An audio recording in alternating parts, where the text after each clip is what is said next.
对这个布袋戏家族啊开始的这个霹雳布袋戏创办人黄文德长别逝啊，伊食到66岁。黄文德是霹雳布袋戏内面4000外角色的配音员，伊正特殊的声线，让布袋戏变更较好看。伊这个过身的消息传出来，外界拢真唔甘。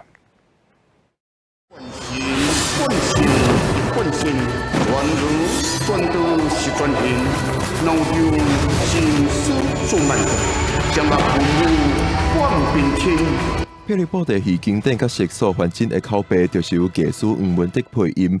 12暗时过身，享受66岁的黄文德是5家布袋戏家族第4代成员。伊因为声音多变，霹雳布袋戏30几年以来，伊配音的角色有4000多个，业界尊称百音在主。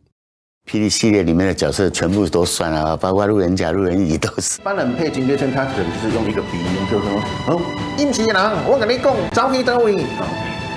那其实，文哲大师他的金龟声的鼻音是从鼻孔这边直接出来的，所以他是用这样子用，哎呦，阴奇郎，你怎么招去到位？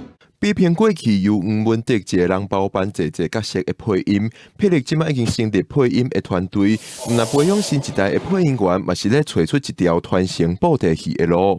新的这些优秀的配音员，一直每天其实你们看不到而已，他们每天都在磨练当然，观众大家用以接受度了哈，难免有一点刚刚怪怪的哈。其实你要想说。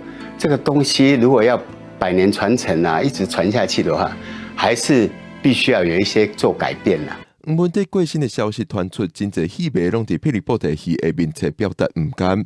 霹雳国际多媒体表示，因为疫情期间，黄文德的后事会简单举办，落尾会阁举办相关纪念展览，予各方戏迷来对书。